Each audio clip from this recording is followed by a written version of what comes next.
과거에 벌써 오래된 이야기인데 이 미국 기업가에 대한 책을 읽다가 미국 어느 컴퓨터 회사에서 사장님이 신입 사원을 채용할 때 그 면접에 대한 것을 본 적이 있습니다. 거기에 보았더니 두 가지를 본대요. 그 중에 하나는 이 사람의 컴퓨터 실력, 이 컴퓨터 회사니까 그래서 컴퓨터 실력을 본다고 합니다. 그리고 그 실력보다 더 중요하게 여기시기는 마지막 이 면접이라고 합니다. 근데 이 면접에는 사장님이 그 사원 한 사람씩을 들어오라고 한대요. 그리고 들어와 가지고 웃어보라고 한대요.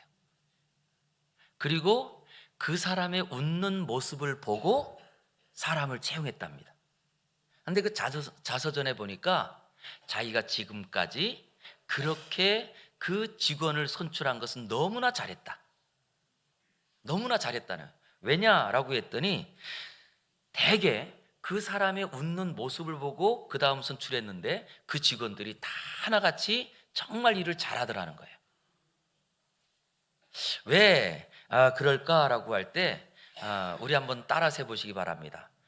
표정은 뇌의 일부다. 이게 과학적인 이야기거든요. 그랬더니 우리 혹시 여러분 내 머리 안에 있는 뇌가 어떻게 생겼는지 아세요? 잘 모르잖아요. 그런데 그 뇌에서 생각하는 것이 얼굴로 표현되는 거예요. 뇌에서 갖고 있는 그 모습들이 얼굴로 표현되는 거예요. 그러기에 실제로 우리가 머릿속에 뭘 생각하느냐라고 하는 것이 밖으로 나오기 때문에 우리에게 얼굴이 굉장히 중요하다는 거예요. 저는 이제 올 한 해를 시작하면서 먼저 우리 사랑하는 모든 성도들이 누구를 만나든지, 아니 어떤 상황을 만나든지 먼저 웃고 먼저 기뻐하고 먼저 감사하는 분들이 되어서 삶 전부가 날마다 기쁜 삶, 감사한 삶, 행복한 삶이 이루어지기를 주의 이름으로 축원합니다. 우리 한번 웃어볼까요? 웃는 것 따라 인생의 성패가 달려있다잖아요. 한번 웃어보겠습니다. 자, 뭐 꼭 웃는데 하하 이래야지 웃는, 소리를 내야지만 웃는 게 아니더라고요. 자, 우리 옆에 있는 분하고 한번 면접 본다 생각하시고 한번 웃어보겠습니다. 옆에 있는 분하고. 이재호 장로는 혼자 계시니까 저하고 사람이 참 신기한 거는요, 웃는 얼굴 보면 기분 좋아요. 그런데 인상 쓰는 얼굴 보면 어떠신가요? 나도 모르게 괜히 기분이 나빠요. 그래서 올 한 해는 우리가 8시에 먼저 우리 장로님들, 교육자들, 또 우리 웰컴 정작부, 또 우리 성미부 다 먼저 8시에 아침 경건회를 합니다. 그리고 경건회를 하면서 제가 오늘은 이렇게 인사합시다 라고 해요. 그래서 오늘은 안녕하세요, 행복하세요 라고 인사하자고 했어요. 행복하세요. 사실 우리가 늘 이렇게 누군가를 만날 때 첫 번째 딱 밝게 웃는다면 얼마나 좋을까요? 누가 전화를 할 때도 전화를 탁 했는데 여보세요. 여기에는 지금 뭐가 들어있어요? 왜 전화했어요? 뭐 이런 게 들어있지 않나요? 그런데 만약에 딱 전화했는데 여보세요? 그럼 어때요? 기분 좋잖아요. 그것처럼 우리의 표정 안에 이 표정이 내 뇌의 일부인 것처럼 우리의 목소리가 내 마음이에요. 목소리가. 그래서 올 한 해에는 밝게 웃고 밝게 우리가 늘 기뻐해서 기쁜 일이 가득하기를 주의 이름으로 축원합니다. 설교 끝. 이러면 너무 좋을 것 같은데. 오늘은 우리가 송구영신 예배 때부터 그 다음 지난주에 이어서 오늘까지 마태복음 25장에 나오는 세 가지의 마지막 때를 사는 성도들이 어떻게 살아야 될까라고 하는 이 삶에 대한 것을 알려주신 예수님의 비유를 우리가 같이 좀 나누고자 합니다. 그랬더니 오늘 본문은요, 이게 이미 쭉 읽으면 이거 내가 전에 알았던 본문인데, 그리고 또 이 본문을 가만히 보면 이런 삶을 살아야겠구나. 우리가 자칫 너무 쉽게 생각을 해서 함정에 빠질 수 있습니다. 그러게 여러분들이 조금 더 집중해서 오늘 본문을 한번 봐주시기 바랍니다. 31절 먼저 읽겠습니다. 시작. 인자가 자기 영광으로 모든 천사와 함께 올 때 자기 영광의 보좌에 앉으리니. 여기에 보니까 인자가라고 시작을 해요. 그랬더니 실제로 인자라고 하는 이 단어는 예수님께서 생전에 본인을 가리킬 때 썼던 말이에요. 그런데 예수님께서 지금 아직 십자가 지시기 전, 십자가에서 돌아가시기 전에 예수님께서 비유를 말씀하시면서 마지막 때 일어날 일을 말씀하시면서 인자가 곧 내가 자기의 영광으로 모든 천사와 함께 올 때에 그 자기의 영광을 가지고 영광의 보좌에 앉을 것을 말씀하세요. 그랬더니 이것은 지금 예수님께서 생전에 앞으로 본인이 죽으시고 죽으신 후에 부활하시고 부활하신 후에 하늘로 승천하신 후에 그 후에 언제 올지 모르지만 그 앞으로 오신다는 것을 제자들에게 미리 말씀해 주시는 예언의 말씀과 같습니다. 그런데 생전에 예수님 뭐라고 하시느냐? 앞으로 어떤 일이 있다 할지라도 내가 너희에게 안 보이고 언제 올지 모르는 것 같고 이제는 내가 더 이상 너희와 함께 있는 것 같지 않다 할지라도 반드시 나는 너희에게 다시 온다 라고 말씀하시는 거예요. 반드시 내가 온다. 그랬더니요, 실제로 성경에 보니까 예수님께서 오신다라고 하는 그 말씀이 생전에 예수님께서 말씀하셨지만 예수님이 하늘로 승천하시고 났을 때에 천사들이 알려줍니다. 너희가 하늘로 올라간 것을 본 예수님은 너희가 본 그대로 오시리라 라고 약속해 주셨어요. 그리고 그 다음부터 예수님을 믿는 사람들은 무슨 신앙으로 살까요? 다시 오실 것을 기다리고 살아요. 다시 오실 것을 기다리고 살아요. 그러면 저와 여러분도 어떻게 살아야 돼요? 다시 오실 것을 기다리고 살아야 된다는 거예요. 그리고 기다리는 중에 많은 사람들이 아니 예수님 재림 없어 안 온다라고 하지만 꼭 기억하시기 바랍니다. 우리 한번 따라하겠습니다. 반드시 오십니다. 누가요? 그래서 오늘 설교에는 중간에 보이지 않는 단어가 있어요. 뭐냐 하면 반드시 예수님은 오십니다. 그게 예수님을 뺀 거예요. 그래서 우리가 풀 네임으로 다 같이 안 보이지만 그 안 보이는 것까지 넣어서 같이 한번 반드시 예수님은 오십니다. 시작. 반드시 예수님은 오십니다. 자, 그러면 여기 중요한 거예요. 예수님이 왜 오세요? 이게 중요한 거잖아요. 왜 오시죠? 라고 했더니 예수님이 오실 때에는 무엇하러 오시느냐? 심판하러 오신다는 거예요. 그랬더니 이 이야기를 들으면 심판하러 오신데 그 말 때문에 굉장히 두려워하고 그리고 걱정하고 이런 분들이 많이 계시거든요. 그럴 때 예수님께서 오시는 이유는 심판에 대한 것은요, 두 가지예요. 잘못한 사람은 야단치지만 잘한 사람은 왜요? 상 주려고.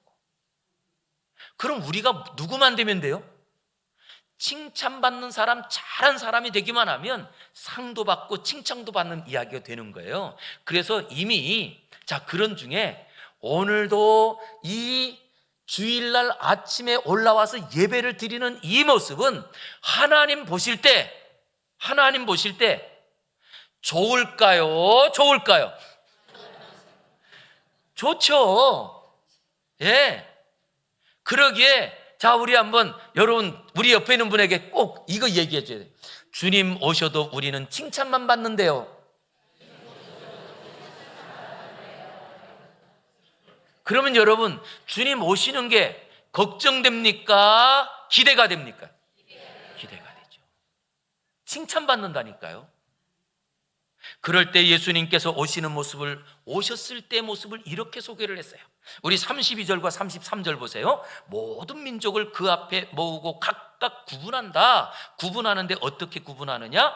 목자가 무엇을 구분하는 것처럼요? 양과 염소를 구분하는 것처럼 한대요. 그랬더니 목자가 오면 이 양과 염소를 구분하네. 실제 우리나라는 양을 잘 키우지 않는 문화다 보니까 이 이야기가 잘 이해가 안 돼요. 제가 양을 치는 문화 두 곳을 봤는데, 하나는 몽골에 갔더니 몽골도 양을 많이 키우더라고요. 그런데 몽골뿐만 아니고 이스라엘 중동 지방도 양을 많이 키웁니다. 그런데 키우는 방법이 좀 달라요. 몽골은 추운 지방이고, 그리고 중동은 더운 지방이잖아요. 그럴 때 중동 이 이스라엘 부근 이쪽은 겨울일 때가 우리에게는 초가을 정도 날씨입니다. 겨울이.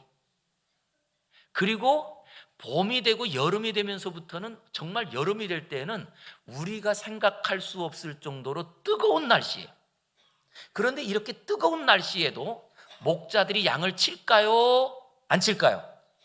뭐 이건 생업이니까 그때도 그 양들을 이제 끌고 나가서 양들을 풀을 먹이고 칠 거 아니에요. 그럴 때 양들은요, 이 양은 눈에, 요즘 우리로 말하면 눈이 고도 근시안인데, 쉽게 말하면 두꺼운 돋보기를 끼고 있는 것 같아요. 양의 눈이. 그렇기 때문에 두꺼운 돋보기를 끼면, 자, 어디가 보여요? 돋보기를 꼈으니까 가까운 데는 보이는데 고개를 들면 안 보여요. 이게 양의 모습이래요. 그랬더니 양들이 소리로 판단을 하고 보고 판단할 때, 자기 그 양들이 있는 자리에서 한 100마리를 키운다 그러면 이 100마리가 다 양을 보고 양 있는 데로만 가니까 자꾸 모이는 거예요. 그래서 양의 습성이 모이기를 좋아한다, 이렇게 말도 해요. 그런데 이렇게 양들이 이렇게 모인단 말이에요. 그런데 자, 지금 더위가 40도를 넘어요, 날이. 그런데 100마리의 양이 점점 모이네요. 그럼 가운데 있는 양은 어떻게 될까요? 숨도 못 쉬고, 그러다 보니까 이 목축업하는 분들이 보통 이제 이 가축을 키울 때는 거기서 얻기 위해서 하잖아요. 그 중에 양 털을 얻고, 그 다음 양 가죽도 얻고, 양 고기도 얻고, 뭐 이럴 거 아니겠어요? 그럴 때 이 양 털들이 상하는 거예요. 아니, 그뿐만 아니고 더 모여 있다 보니까, 열도 나다 보니까 피부병이 걸리는 거예요. 그래서 이런 것을 보호하기 위해서 양 안에 염소를 몇 마리 풀어두는 거예요. 그러면 염소는요, 모이는 걸 되게 싫어하고 자기 옆에 오는 걸 되게 싫어해가지고 오기만 하면 뭐예요? 자기 뿔로 들이받는 거예요.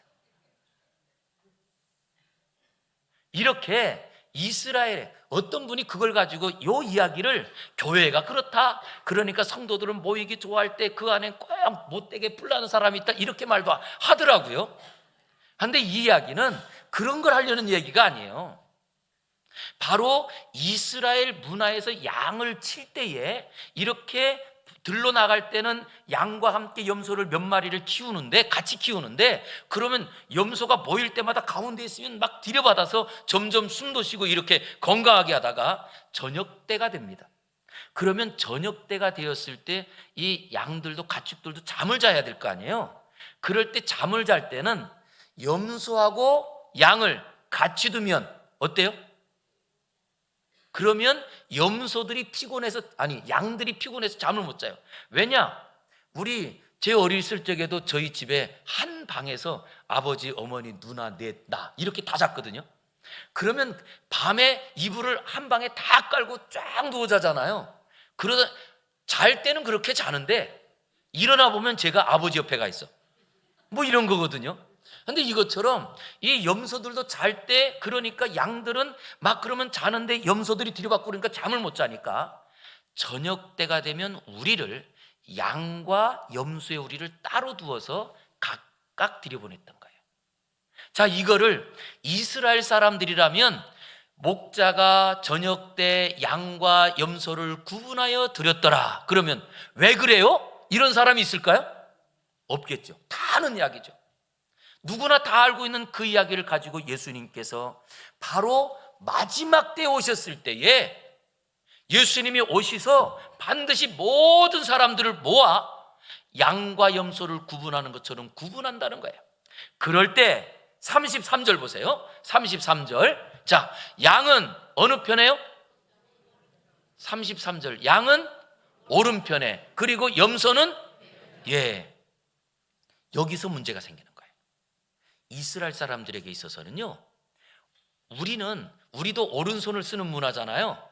그렇지만 오른손을 쓰면서도 왼손을 쓴다고 그래서 왼손 쓰는 사람은 저 사람은 저거 뭐 비정상이야, 뭐 장애야, 이렇게 생각하나요?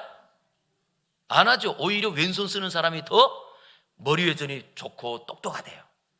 그래서 오히려 거꾸로 요즘은 자녀들을 키울 때 아이들이 왼손도 쓰고 오른손도 쓸 수 있게 그렇게 키우기도 하더라고요. 그런데 이스라엘 문화 안에서는 구약에 가면 오른쪽, 오른손, 이 말은 하나님의 능력, 하나님의 권능, 이걸 상징할 때마다 오른쪽이에요. 그래서 하나님께서도 우리를 도와준다고 할 때 왼손으로 도와주려 이런 말이 없어요. 능력의 오른손으로 너를 붙들리라, 이런 말이 있어요. 그것처럼 이 오른쪽이라고 하는 것은 하나님의 능력을 상징할 때 왼쪽은 뭘까요? 왼쪽은 하나님을 대적하는 사탄, 마귀, 악한 영들의 세력을 말할 때 왼쪽을 말하는 거예요. 그랬더니 실제로 이게 성경에 보면, 그래서 우리가 이 사사 중에 왼손잡이가 있어요. 왼손잡이. 성경의 번역도 왼손잡이 사사라고 번역을 해요. 그럴 때 성경 원문을 보면요, 원문에는 왼손이란 말이 없어요. 오른손을 못 쓰는 사사, 이렇게 돼 있어요. 얼마나 왼쪽이란 말을 쓰기 싫었으면. 왼쪽이라는 걸, 이거는 하나님과 대적하는 쪽이고, 그리고 또한 하나님의 그 저주가 있는 것, 이렇게 생각하는 게 왼쪽이란 말이에요. 그런데 양은 오른쪽에, 오른편에 두고 염소는 어느 편에 둔대요? 왼편에 둔다는 거예요. 자, 여기에서 오늘 그러면 이 지금 왼편 오른편이 어떤 장소적인 개념이 아니고 오히려 하나님의 그 놀라운 은혜와 능력과 축복이 있는 그 사람들은 오른편에 있는 사람이요, 왼편에 있는 사람들은, 이 사람들은 하나님의 그 축복을 받지 못하고 하나님의 저주에 관한 사람들로 이렇게 예수님이 구분하더라는 거예요. 이게 바로 심판이라는 이야기거든요. 그런데 저와 여러분, 우리 고민할 필요가 없는 게, 저와 여러분은 누구라고요? 어느 편에 있는 사람이에요? 자, 한번 따라하겠습니다. 이게 중요해요. 하나님, 나 오른편 맞죠? 자, 시작. 어때요? 뭐라고 하시던가요? 맞대요? 그 대답은 마음속에 있을 것 같아요. 그런데 진짜 그 오른편에 있는 자들에게 예수님께서 뭐라고 하시느냐? 34절 보세요. 34절에 그때의 임금이 그 오른편에 있는 자들에게 이르시되, 내 아버지께 무엇을 받았대요? 복받을 자들이여, 나와서 창세로부터, 즉 창세기부터 약속한 모든 너희를 위하여 예비한 나라와 그 복을 상속받아라. 할렐루야. 이 복의 주인공이 되기를 주의 이름으로 축원합니다. 자, 이렇게 말씀하시는 거예요. 그러면서 그 오른쪽에 있는 사람들에게 하나님의 복을 받을 사람들이다, 그리고 이제 예비한 모든 그 복과 나라를 상속받아라 라고 하면서 예수님이 그들에게 뭐라고 하느냐? 자, 그 사람들에게 한 말이에요. 오른편에 있는 사람들에게 35절과 36절 읽겠습니다. 시작. 내가 줄일 때 너희가 먹을 것을 주었고, 목마를 때 마시게 하였고, 나그네 되었을 때 영접하였고, 헐벗었을 때 옷을 입혔고, 병들었을 때 돌보았고, 옥에 갇혔을 때 와서 보았느니라. 자, 여기에 보니까 줄일 때, 목마를 때, 나그네 되었고, 헐벗고, 병들고, 옥에 갇혔을 때 돌보아 주었다. 그럴 때 이 돌보다라고 하는 이 말은 감옥에 갇힌 사람을 꺼내 주었다, 질병을 고쳐 주었다, 이런 말일까요? 돌보다라는 말, 이것은 요즘 보니까 이 돌보다의 아주 좋은 신뢰가 누구냐라고 했더니 요새 요양보호사 선생님들이세요. 돌보는 분들이잖아요. 그랬더니 자, 우리 요양보호사 선생님들, 내가 가면 질병을 고쳐주고 그 사람의 경제 문제를 해결해주고 이런 거 하세요? 그럼 뭐 하세요? 그랬더니 가가지고 어떨 때는 뭐 음식도 차려주고 아니면 또 뭐 세수도 시켜주고 뭐 아니면 또 어디 뭐 장을 볼 때 같이 봐주고 그런 거예요. 근데 그것처럼 오늘 여기에 나오는 이 6가지에 대한 그 이야기가 어떤 대단한 업적이 있고 아니면 기적이 필요하고 이런 게 아니에요. 결국 다른 말로 말하면 무엇이냐 하면 아주 미미하고 그리고 또한 우리 일상생활 속에서 그저 만나는 일들. 그런데 내가 굶주릴 때, 내가 목마를 때, 내가 헐벗었을 때 그때 입혀주고 먹여주고 그리고 또 채워주고 그리고 또한 나를 돌봐주었다고 하는 거예요. 그런데 여기에 보니까 거기 뭐라고 했느냐? 내가라고 한 거예요. 예수님께서 왕이 그러면서 내가 굶주렸을 때 너희들이 돌봐주었다. 내가 아플 때 너희들이 와서 먹을 거 한 개라도 주고 아니 바카스 하나라도 주었다라고 말하는 거예요. 그럴 때 이때 그 오른편에 있던 사람들이 뭐라고 하는지 보세요. 자, 37절부터 보세요. 의인들이 대답하여 이르되 주여, 우리가 어느 때 주께서 줄이신 것을 보고 음식을 대접하였으며 목마르신 것을 보고 마시게 하였나이까? 어느 때 나그네 되신 것을 보고 영접하였으며 헐벗으신 것을 보고 옷 입혔나이까? 어느 때에 병드신 것이나 옥에 갇히신 것을 보고 가서 배웠나이까? 자, 이 오른편에 있는 분들이 그 예수님께 이런 선행을 했대요? 안 했대요? 예? 했대요? 안 했대요? 안 했대요.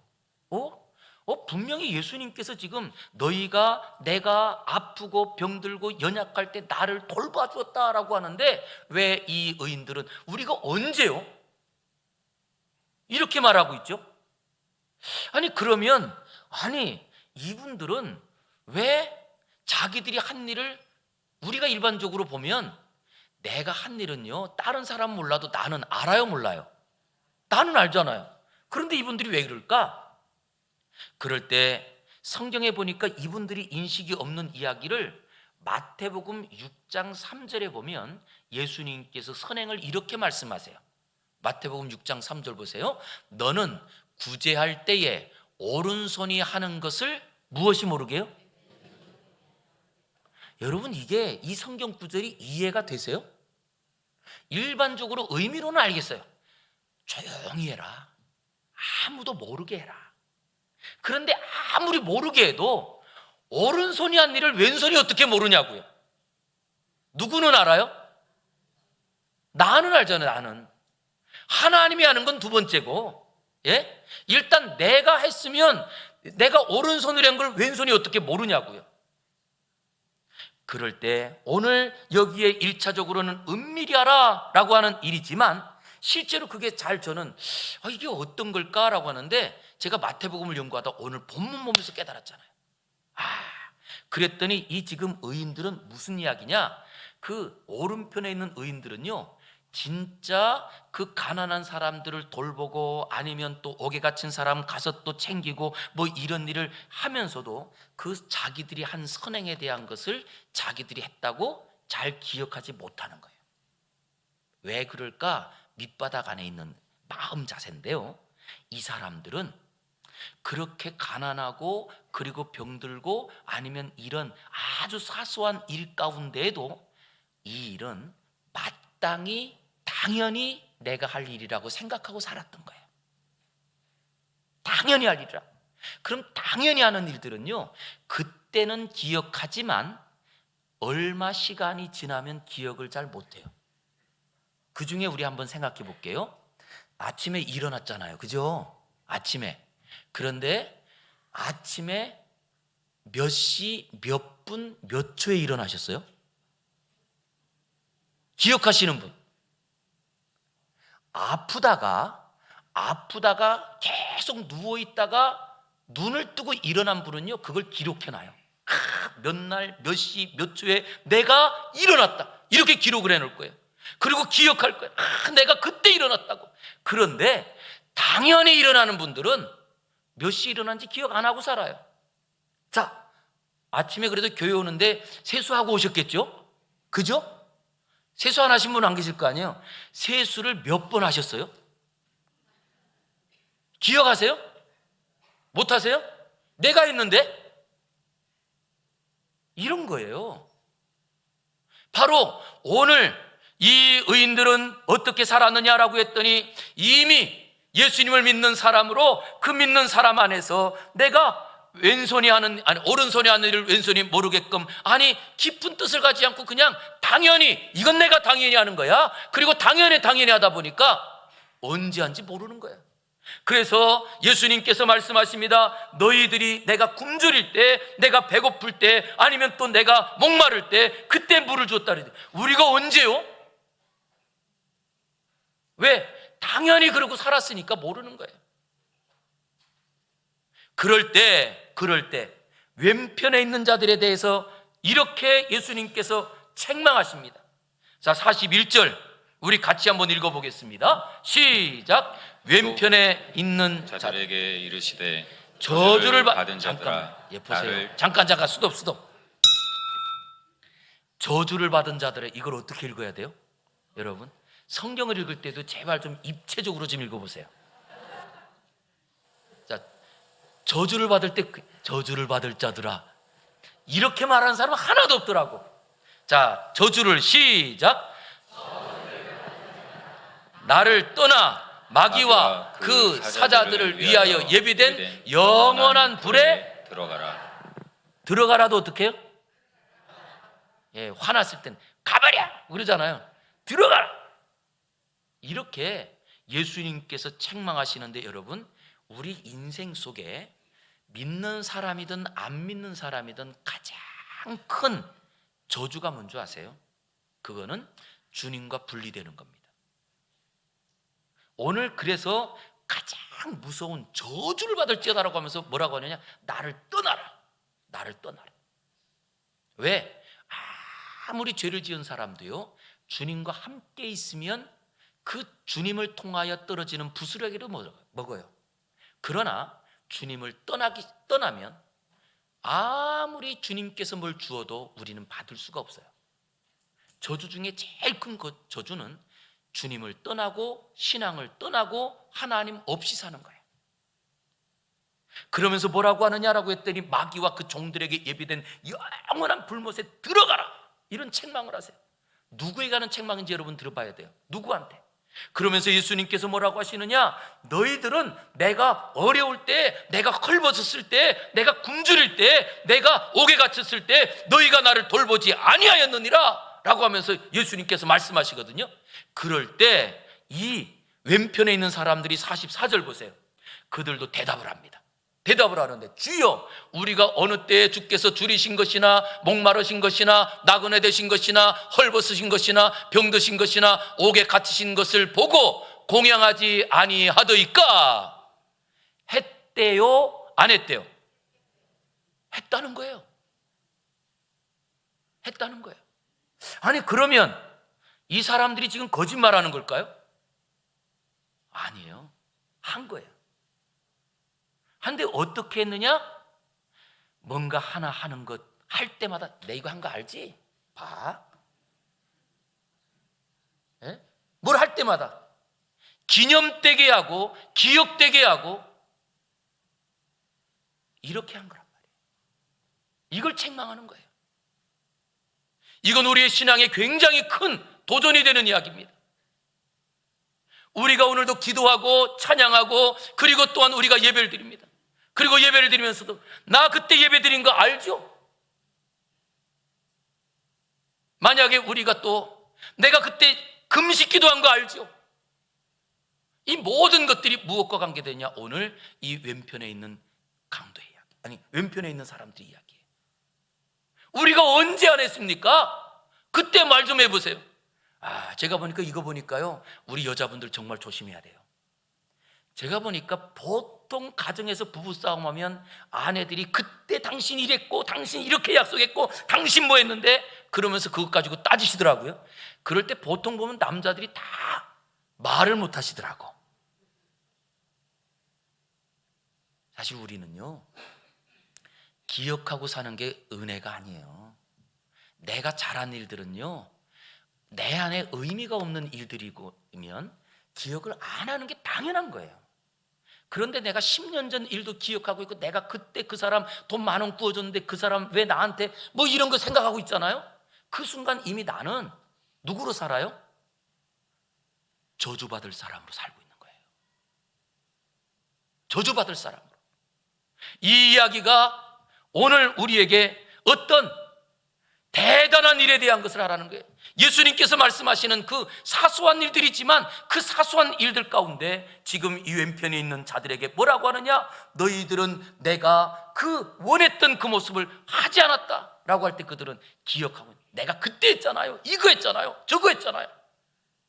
그러면서 그들이 말할 때 기준이 어디 있느냐 라고 했더니요, 그 기준은 어디 있느냐? 아주 중요한 기준이 하나 있어요. 이 기준이 오른편에 있는 사람들에게도 말했고 왼편에 있는 사람들에게 말한 기준이거든요. 자, 40절 한번 보시기 바랍니다. 그 기준이 어떤 건가? 우리 한번 읽어보겠습니다. 40절 시작. 임금이 대답하여 이르시되 내가 진실로 너희에게 이르노니 너희가 여기 내 형제 중에 지극히 작은 자 하나에게 한 것이 곧 내게 한 것이니라 하시고. 자, 여기에 이 오른편에 있는 사람들이 예수님께 했다고 하는 게 누구한테 한 거라고요? 지극히 작은 자 하나에게 한 것이 곧 내게 한 것이래요. 그랬더니 그 왼편에 있는 자들에게 우리가 언제 안 했습니까? 라고 할 때 뭐라고 하시느냐? 라고 했더니 45절 이에 임금이 대답하여 이르시되 내가 진실로 너희에게 이르노니 이 지극히 작은 자 하나에게 하지 아니한 것이 곧 누구에게요? 내게 하지 아니한 것이니라. 그랬더니 기준이 어디 있어요? 누구에게 해야 된대요? 작은 자 중에서도. 그랬더니 지극히 작은 자는 누구예요? 그래서 뭐라고 하느냐? 어린아이들에게 잘해야 된대. 그리고 또 이거는 문자적으로만이 아니고 진짜 사회적으로 좀 곤란하고 어려운 사람, 이 사람들한테 잘해야 된대. 이렇게 말하는 순간 우리의 신앙이 획가닥 뒤집혀져요. 그럼 우리가 해야 되는 건 뭐냐? 오늘도 이 자리에 올라와서 예배 드리는 것이 아니고 뭐 해야 돼요? 구제하러 나가야 돼요. 그렇게 해서 실제로 신앙생활을 잘못하는 분들이 많아요. 우리가 신앙생활할 때 제일 중요한 건 뭐죠? 말씀에 순종하는 삶이거든요. 말씀에 반응하는 삶이거든요.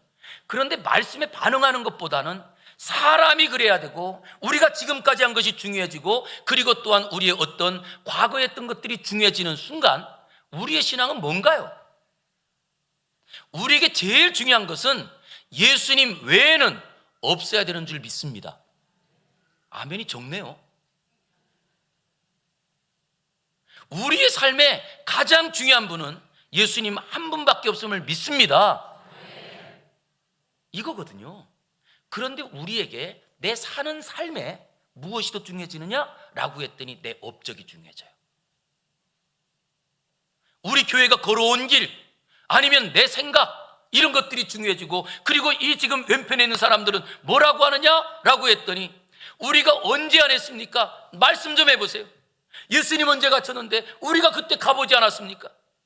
왜 대단한 일들 우리가 언전 다 우리 교회에서 이번에 교도소 방문합니다. 그래서 한번 가는 거 아니면 또 우리가 이번에 또 어려운 이제 어른들 좀 돕습니다 하는 일 다 할 수 있죠.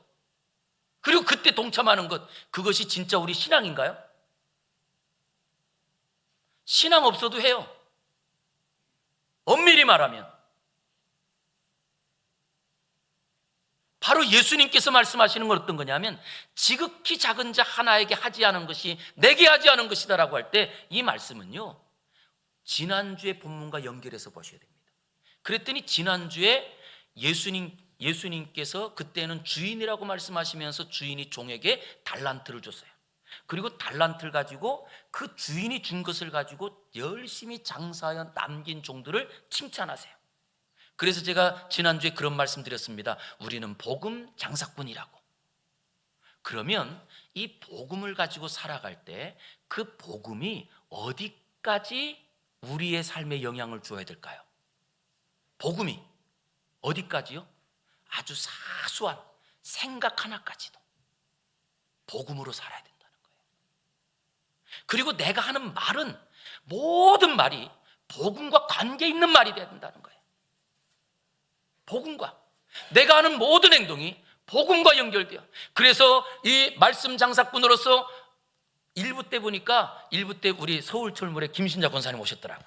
그래서 제가 여쭤봤어요. 권사님, 정말 그 철물점에 그 파는 물품이 몇 개일까요? 이거 제가 볼 때 1000개가 넘어. 수천 개. 그런데 제가 그 중에 그랬어요. 권사님, 그 중에 작은 못 하나 팔아도 남아야 돼요? 안 남아야 돼요? 그랬더니 권사님이 크게 말씀하시더라고요. 남아야죠. 이게 장사예요. 그러면 우리가 복음을 받았고 예수님을 믿음으로 산다고 하는 복음 장사꾼이라고 한다면 반드시 우리의 말을 통하여 예수님이 나와야 된다는 거예요. 우리의 생각에도 예수님이 묻어 있어야 된다는 거예요. 우리 하는 모든 행동 가운데 이 예수님의 행동이, 예수님의 모습이 담겨져 있어야, 이래야 의인이 되고 칭찬받는 사람이 된다는 거예요. 그런데 예배 시간에는 아멘, 그리고 말씀대로 합니다 라고 말해놓고 뒤에 가서 늘 험담하고 인상 쓰고 있다고 한다면 뭐가 나와요? 솔직히 말해보시라고. 가정에 가서 늘 화를 내고 있다고 한다면 진짜 우리에게 남는 게 뭐냐고요. 악하고 게으른 종인 거예요. 복음은 묻어두고 자기 힘으로 사는 사람. 오늘 그러게 말씀하는 겁니다. 지극히 작은 자 하나에게 하는 것이 내게 하는 것이다라고 하는 이 말씀은 사람이 아니에요. 그러면 뭘까라고 했더니 지극히 작은 행동 하나에도 복음이 묻어나야 된다. 지극히 작은 생각 하나에도 예수님이 담겨 있어야 된다는 거예요. 이제 우리가 해야 될 것은요, 진짜 여러분, 생각부터 말하는 것과 우리 행동이 다 이게 복음으로 된 사람은요, 내가 무엇을 가지고 믿음으로 살았는지 기억이 안 나요. 왜? 모두 다 믿음으로 살았으니까. 그런데 뭔가 믿음으로 한 가지 살고 나머지 99가지는 내 생각대로 산 사람은요, 믿음으로 산 한 가지가 대단해 보여요. 우리에게 주님께서 주신 마지막 삶의 교훈이에요. 우리가 마지막 주님께서 부르시는 그 자리에 갔을 때에는요, 내가 믿음으로 산 것이 아무것도 생각나지 않아야 돼요. 아무것도 생각나지 않아야 돼요. 왜? 내 전부가 믿음으로 살았으니까. 그러나 오히려 저주를 받은 자들아, 내게서 떠나서 영원한 불못에 들어가라 책망받는 사람들은 뭐가 생각나요? 내가요 며칠 동안 기도했고요, 내가 무엇했고요, 그러면서 오히려 뭔가 대단한 일을 한 것처럼 착각하는 일이에요. 우리 주님은 그것을 원하지 않습니다. 만약에 주님께서 우리에게 뭔가 세상을 바꿀 수 있는 대단한 일을 원하셨다면 우리에게 그런 힘들을 주셨을 거예요. 그런데 우리에게 그런 힘들을 주시지 않고 조금만 추워도 감기가 걸리고, 그리고 정말 연약한 존재로 우리를 이 땅에 두신 이유는요, 그런 연약한 자리에서도 믿음으로 살라는 거예요. 내 생각과 다른 자리에서도 오직 믿음을 가지고 생각하고 믿음을 가지고 말하라는 거예요. 저는 올 한 해에 우리 성도들이 정말 내가 누군가 라고 하는 것을 마음에 새겨서, 주님께서 오시는 그때에 주님은 반드시 오시는데 그때에 오른편에 있는 자야 라고 하는 것을 기억하셔서 이제부터 의인으로 살고 믿음으로 생각하고 믿음으로 말하고 믿음으로만 행동하는 저와 여러분 되기를 주의 이름으로 축원합니다. 기도하겠습니다.